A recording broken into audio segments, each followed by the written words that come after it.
There's a revealing exchange between Hazel McCallion, Ron Starr, and Paul Mitchell at Wednesday's council meeting.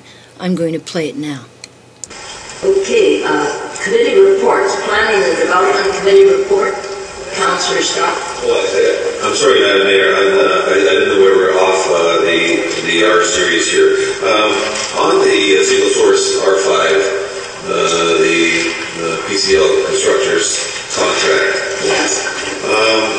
On these, especially when they're larger, how do we monitor, how do we establish, what's the baseline for costs and determination of the construction value, et cetera, et cetera? What I'm looking at is how do we determine that this is good value for the dollars we're spending since it's a single source?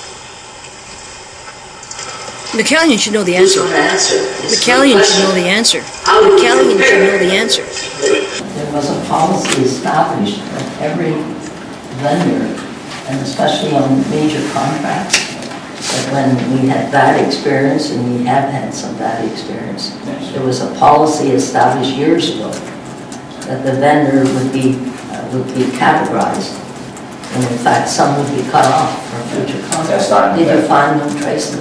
The answer is no. Well, it was set up, I can tell you. I remember the discussion. I remember the discussion. Some of you have been around a while would remember.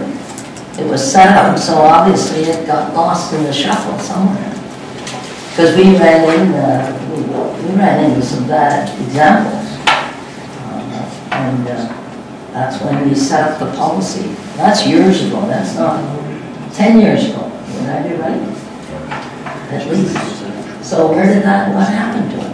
How do we determine that this is good value for the dollars we're spending? This is a single source. So now we're going to set one up. Fine. Yeah. If we set one up, it better be followed. That is the key. No use setting them up if it's not going to be followed. You know, I don't know why there's such disregard for policy.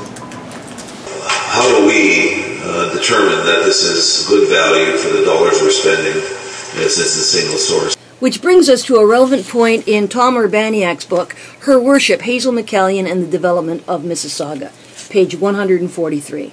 Despite McCallion's tight control, it did happen occasionally that unwanted statements or descriptions slipped into the budget documents.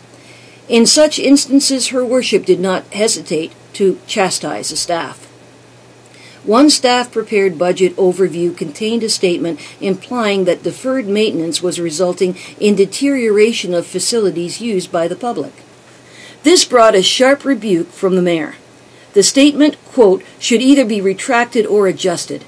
This is a very significant statement. It says to me that a roof is going to fall in on some of our buildings. Somebody's going to pick this up and say, yes, you're doing a great job on taxes, but you've got significant deferrals.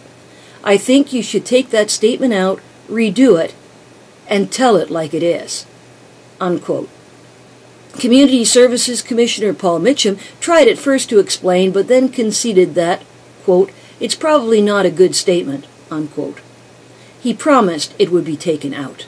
Through to Councillor Starr, my understanding is that the agreement in this case is comparable to the agreements that we have in place already for the ISF-funded projects. And given that this is really a continuation of the ISF group of projects, and given the deadlines that we face, we have come forward with a request, as you have in front of you, to sole source to PCL. So it's a construction management contract consistent with the agreements that we already have in place. Oh, he's coming in. He's coming in. He's going to land him on the boat. We got it.